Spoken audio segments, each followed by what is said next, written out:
నమస్తే good morning Bharat political voice కి స్వాగతం. దయచేసి పొలిటికల్ వాయిస్ ను సబ్స్క్రైబ్ చేయండి, లైక్ చేయండి, షేర్ చేయండి. ఈ రోజు ఉన్నటువంటి వార్తలు విశేషాలు దానికి సంబంధించినటువంటి వాస్తవాలకు సంబంధించి విశ్లేషణ చేసుకునేటువంటి కార్యక్రమం చేద్దాం. ఈ రోజు ఉన్నటువంటి ముఖ్యమైనటువంటి అంశాలు టచ్ చేయలేవు కానీ టచ్ చేసి అయిపోయింది. కేసీఆర్ నిన్న తొలిసారి తెలంగాణ భవన్కి వచ్చారు. అంటే టీఆర్ఎస్ పార్టీ తెలంగాణ భవన్ అంటే మళ్ళీ తెలంగాణది కాదు, అది టీఆర్ఎస్కి సంబంధించినటువంటి పార్టీ ఆఫీస్కి వచ్చాడు. తుంటి ఎముక ఇరిగిన తర్వాత బాగైన తర్వాత తొలిసారిగా ఎన్నికల తర్వాత వచ్చారు. ఎన్నికల తర్వాత వచ్చిన తర్వాత టచ్ చేయలేవు నన్ను నా పార్టీని టచ్ చేయడం నీ వల్ల కాదు, నీకంటే హేమాహేమీలను ఎదుర్కొన్నటువంటి చరిత్ర మాది, ఉడత బెదిరింపులకు భయపడం ముందు చూద్దాం. ఇది వార్త. టచ్ చేసి చూడు టచ్ చేసి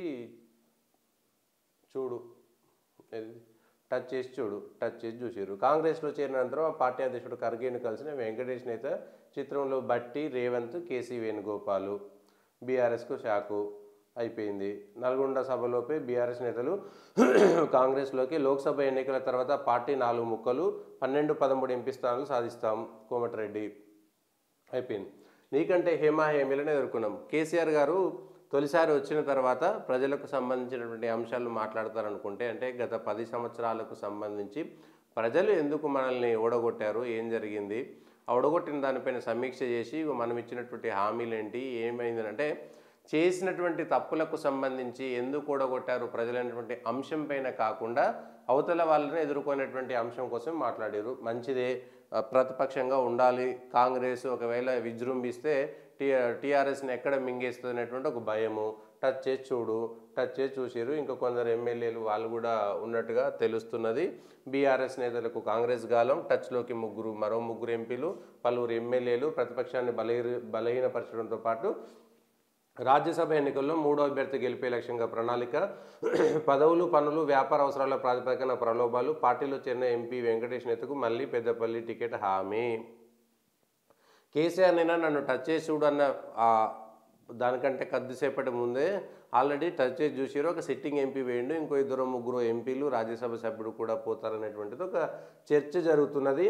ఇంకొక 3 ఎంపీలు పోయిన తర్వాత రాజ్యసభకు సంబంధించి కూడా 3వ రాజ్యసభ ఏదైతే ఉన్నదో అది టీఆర్ఎస్కి వస్తుందో, అది టీఆర్ఎస్కు రాకుండా వీళ్ళే తీసుకోవాలనేటువంటిది ఒకటి చర్చ జరుగుతుంది. సరే, ఎంతమంది ఉంటారు ఇటు మజ్లిస్ సభ్యులతో పాటు టీఆర్ఎస్కు సంబంధించినటువంటి కొందరు ఎమ్మెల్యేలను తీసుకునేటువంటి ప్రయత్నం చేస్తున్నారు.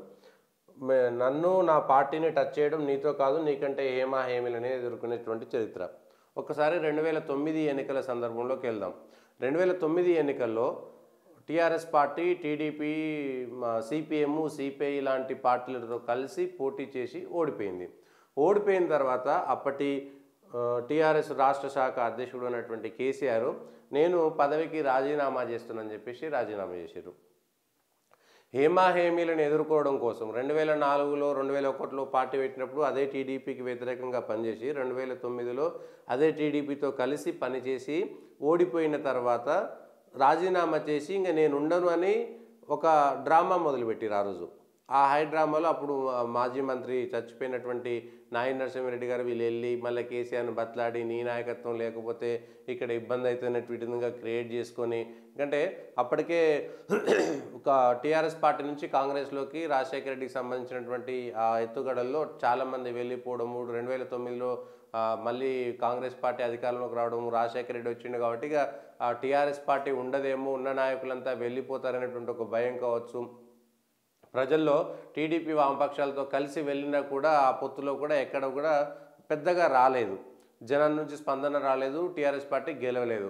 రాజశేఖర రెడ్డి చచ్చిపోయేంత వరకు కూడా టీఆర్ఎస్కు సంబంధించినటువంటి పార్టీ నడుస్తుందా నడదా అనేటువంటి ఒక గందరగోళం కూడా మొదలైనటువంటి నేపథ్యంలో అప్పుడున్నటువంటి పరిస్థితి నన్ను నా పార్టీని టచ్ చేయడం కాదు, హేమాహేమీలనే ఎదుర్కొన్నటువంటి చరిత్ర.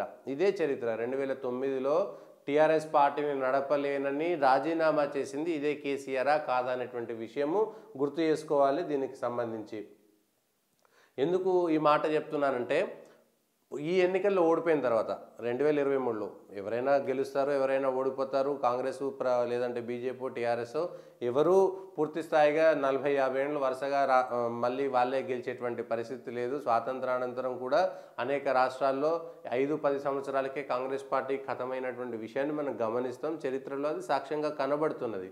టీఆర్ఎస్ పార్టీ కూడా ఉంది. నిజంగా టీఆర్ఎస్ పార్టీ నిన్న చేయాల్సినటువంటి సమీక్ష కేవలం మళ్ళీ ఒకటి ఏదైతే గతంలో జీవోల మీద వచ్చినటువంటి సిద్దిపేటలో చేసినటువంటి ఒక దీక్షలాగానే ఇప్పుడు కేఆర్ఎంబీకి సంబంధించినటువంటి ఒక అంశాన్ని తీసుకొచ్చేటువంటి ప్రయత్నము. నన్ను అప్పుడున్నటువంటి మంత్రి బెదిరించిండు. కేఆర్ఎంబీకి సంబంధించి నన్ను మంత్రి బెదిరిస్తే నేను తెలంగాణ కోసం ఏదైనా చేస్తే, అవసరమైతే మీరు తెలంగాణలో రాష్ట్రపతి పాలన పెట్టుకోండి అనేటువంటి విషయము నేను అప్పుడే చెప్పినా అని ఇప్పుడు చెప్తున్నారు. కానీ అదే విషయాన్ని ఆ రోజే ఆ మంత్రి బెదిరించినప్పుడు ఎందుకు చెప్పలేదు?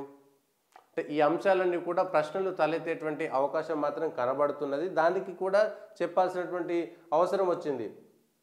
కాంగ్రెస్ ప్రభుత్వం అవగాహన రాహిత్యంతో ఉంది. ప్రభుత్వాన్ని రద్దు చేస్తానన్నాను, 10 ఏళ్ళు కాపాడుకున్న రాష్ట్రాన్ని పరాయి వాళ్ళ పాలు చేస్తున్నారు. ఒక సెంటిమెంట్, మళ్ళీ ఒక ఉద్వేగము రెచ్చగొట్టేటువంటి ప్రయత్నం మళ్ళా సాగుతున్నది. 10 ఏళ్ళు ఆ ఉద్యమం జరిగినంత కాలం మళ్ళీ తెలంగాణ సెంటిమెంటే జరిగింది. మళ్ళీ ఫక్తు రాజకీయాల పార్టీ అని చెప్పేసి పక్కకు పోయి దానికి సంబంధించినటువంటిది ఒకటి ఉన్నది. ఇప్పుడు మళ్ళా తెలంగాణకు సంబంధించినటువంటి కేఆర్ఎంబి నీళ్లు నిధులు గతంలో కూడా ఆ జీవోకు సంబంధించినటువంటిది ఎట్లా ఉండేటువంటి అంశం పైన ఒకటి మొదలుపెట్టారు. 610 జీవో లోకల్ దానికి సంబంధించినటువంటి అంశంపైనే సేమ్ ఇప్పుడు మళ్ళా తెలంగాణ నీళ్లను తరలించకపోతున్నారు. అరే స్వయంగా కేసీఆరే రాయలసీమకి వెళ్ళి మంత్రి రోజా వాళ్ళందరితో కలిసి భోజనం చేసి నేను రాయలసీమకు నీళ్ళు ఇస్తా అని చెప్పింది కేసీఆర్. ఓపెన్గా మీడియాలో వచ్చింది. ఇదే జగన్ రెడ్డిని పిలిచి, అదే పవన్ కళ్యాణ్ని పిలిచి, ఇదే ప్రగతి భవన్లో కూర్చోబెట్టి మాట్లాడి కలిసి పనిచేస్తామని చెప్పేసి నీళ్ల పంపకాలకు సంబంధించినటువంటి వాటా విషయంలో ఎక్కడ క్లారిటీ రాకపోవడంతో 2 రాష్ట్రాలకు సంబంధించినటువంటి గొడవల్లో కృష్ణా రివర్ ట్రిబ్యునల్ మేనేజ్మెంట్ అనేటువంటిది కేంద్రం వేయాల్సినటువంటి పరిస్థితి వచ్చిందనేటువంటిది చూడాలి.